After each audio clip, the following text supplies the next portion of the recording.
Hello, Mark. My name is Tinson. My Chinese name is Zhuang Tingzhen. My student number is 56. I'm a sophomore. I major in English department. Manu Prakash. Life 7 scientific tools made of paper. So, I love making tools and sharing them with people. I remember as a child, my first tool I built was actually a microscope that I built by stealing lessons from my brother's eyeglasses. He wasn't that thrilled, but maybe because of that moment 30 years later, I'm still making microscopes. And the reason I built this tool is for moments like this. Video, go. I have a black thing in my hair. Manu Prakash. This is a school in the bad areas. Video MP. The living world found supersede our imagination of how things actually work. Video boy. Oh my god. MP. Right. Oh my god. I hadn't realized this would be such a universal phrase. Over the last 2 years in my lab, we built 50,000 foldscopes and shipped them to 130 countries in the world. And no cost to the kid we sent them to. This year alone, with the support of our community, we are planning to ship 1 million microscopes to kids around the world. What does that do? It creates an inspiring community of people around the world, learning and teaching each other, from Kenya to Kampala to Kathmandu and Kansas. And one of the phenomenal things that I love about this is the sense of the community. There's a kid in Nicaragua teaching others how to identify mosquito species that carry dengue by looking at larvae under a microscope. There is a pharmacologist who came up with a new way to detect fake drug anywhere. There is a girl who wondering, how does glitter actually work? And discover the physics of the crystalline formation in glitter. There's an Argentinian doctor who trying to do field cervical cancer screening with this tool, and you will very surely find a species of flea that was dug inside my heel in my foot, 1 centimeter deep. Now, you might think of this as anomalies.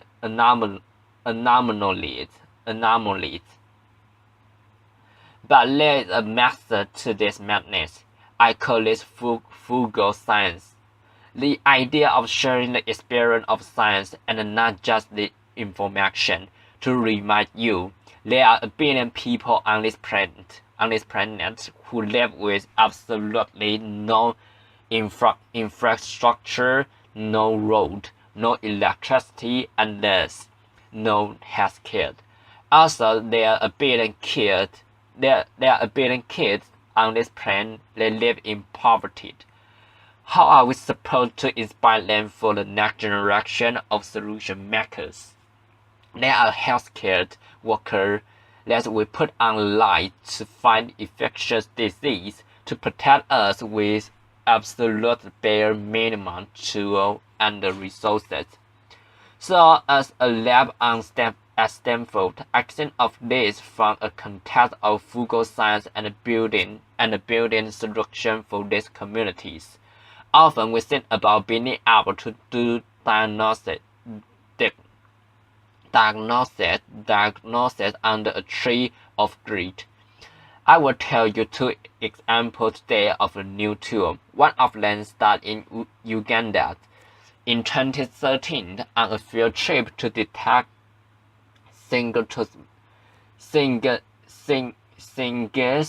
ophthalmologist with 4 scopes. I made a minor observation in a clinic in a farm remote area. I saw a centrifuge being used as a doorstop. I mean, quite literally the doorstop. And I asked them, and they said, "Oh, we don't actually have electricity, so the piece of junk is as good as a doorstop." Centrifuge, for some of you who don't know, are the pinnacle tool to be able to do sample processing. You separate component of blood and body fluid to be able to detect and identify pathogens. But centrifuge are bulky, expensive, cost around $1,000, and really hard to carry out in the field. And of course, they don't work without power. Sounds familiar. So we start thinking about solving this problem, and I came back, kept thinking about toys. Now I have a few with me here. I first start with yo-yos, and I'm a terrible yo-yo thrower, because these are just spin, and we wondering, could we actually use the physics of this object to be able to build centrifuge? This was a possibly the worst throw I could make. But you might start relaxing. If you start exploring the space of toys, you try this spin stop, and land in the lab. You stumble upon these wonders. It's the windleg, or a bottle, or a rounded, a couple of strings and a little disc, and if I push, it spins. How many of you have played with this as a kid? This is called a button on a string. Okay, maybe 50% of you. What you don't realize, that little object is the oldest toy in the history of mankind. 50,000 years ago, we have found relics of this object hiding around on our planet. Now, the irony is, we actually don't understand how little things work. That's when I get excited. So we got back to work, wrote down a couple of equations. If you take the input torque that you put in, you take the drag on this disk, and the tree drag on this street. You should be able to mathematically solve this. This is not the only equation in my talk. 10 pages of math later, we could actually write down the complete analytical solution for this dynamic system, and out comes what we call pepperfuge. This is my postdoc Sabahat Balat, who is the co-inventor of pepperfuge. And to the left, you see all the centrifuge that we're trying to replace. This little object that you see right here is a disc and a couple string and a handle. And when I spin and I push, I start to spin. Now, when you realize, when you do the math, when you calculate the RPM for this object mathematically, we should be able to go all the way to 1,000,000 RPM. Now there's a little twist in human anatomy, because the resonance frequency of this object is about 10 Hz, and if you ever play the piano, you can go higher than 2 and 3 Hz.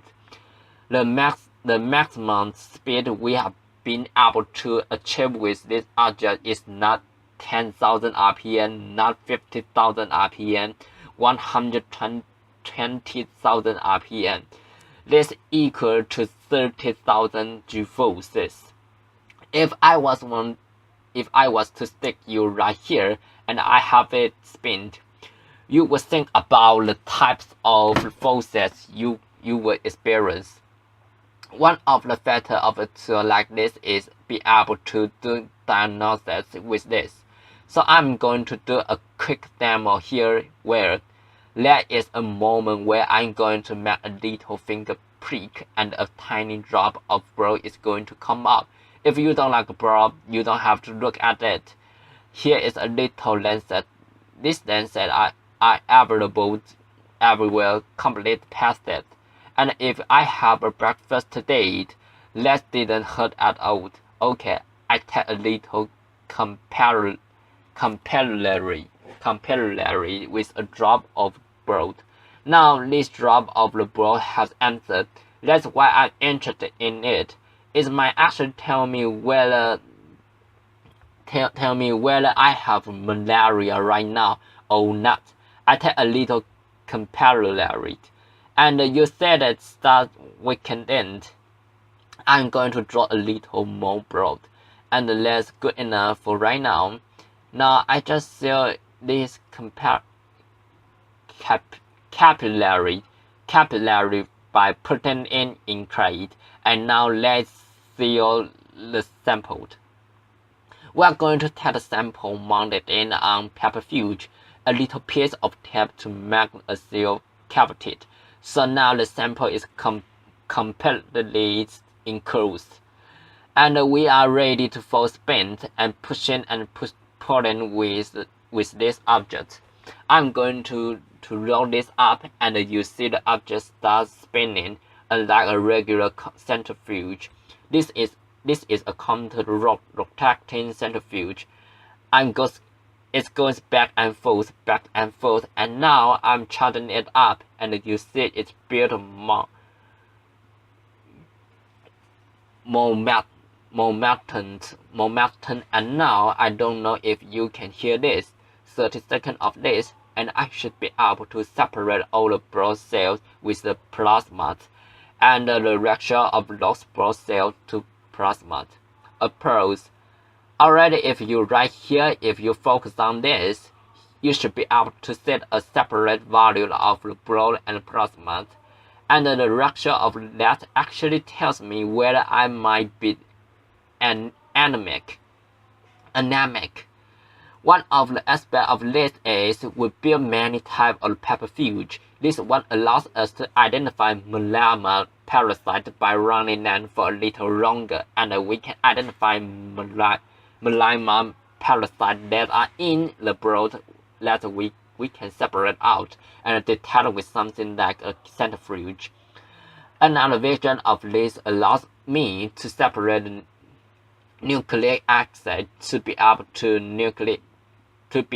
do nucleic acid tests out in the field itself. Here is another version that allows me to separate box samples.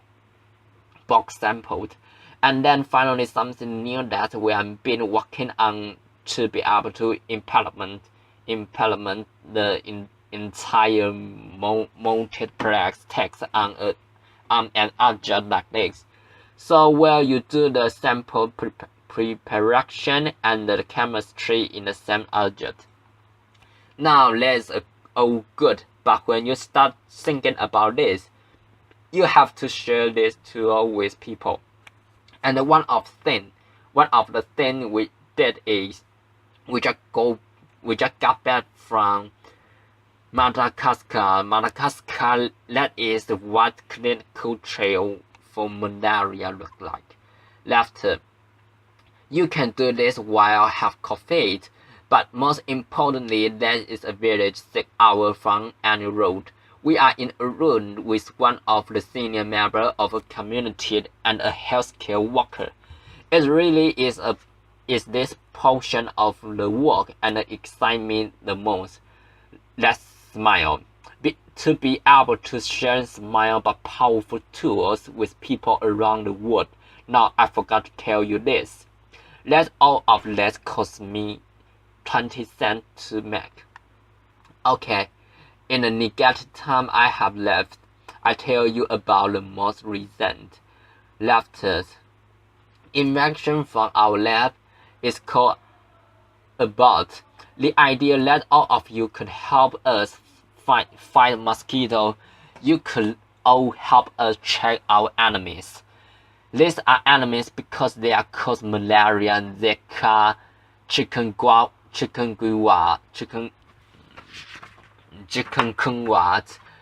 and dengue. But the challenge is that we actually don't know where our enemies are. The word meant for where mosquitoes are is methane, so we start thinking about this. There are 3,500 species of mosquito. They are all very similar. Some of them are so identical that even an entomologist cannot identify them under a microscope. But they have an Achilles heel. This is what mosquitoes flirting with each other look like. That's a male chasing a female. They're actually talking to each other with their weak back frequencies, boxing sounds, and thus they have a signature. We realize that using a regular phone, a $5 to $10 free phone, how many remember what this object is? Laughter.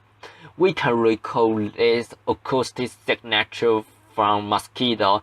I will tell you exactly what to do this. I catch some mosquito outside, unlike Bill Gates. I'm not going to read it and laughter, but I will tell you how to recall from this. All you do is tap them and lay fright. You can first test. I can actually hear that. And you bring your phone which has microphone. It turns out the mics are so damn good already, even on regular phone, that you can pick up this near field signature and think I'm out of time. Let me just play the recall that I made a day ago. Mosquito booth. There is all the charming sound that you hear before that you all love. One of the context of this is that being able to do this with a regular cell phone allows us to make a mosquito species. Using a flip phone, we made one of the largest acoustic databases with 25 to 22 species of mosquitoes that carry human pathogens. And from this and the machine learning, anybody who uploads this data, we can identify and tell the probability of what species of mosquito you are actually working with. We call this a buzz. And if any of you want to sign up, just go to the website. Let me close with something that's very important to dear to my heart. One of the challenges of today is that we have terrible problems. We have a billion people with absolutely no healthcare, climate change, biodiversity to lose, on and on and on. And we hope that science is going to provide the answer. But before we leave this theater today, I want you to promise one thing. We are going to make science accessible, not just to the people who can afford it, but a billion others who can't. Let's make science and the scientific literacy a human right. The moment that you pass the tingling feeling of making a discovery to another child, we are enabling them to be the next group of people who will actually solve these problems. Thank you. Applause.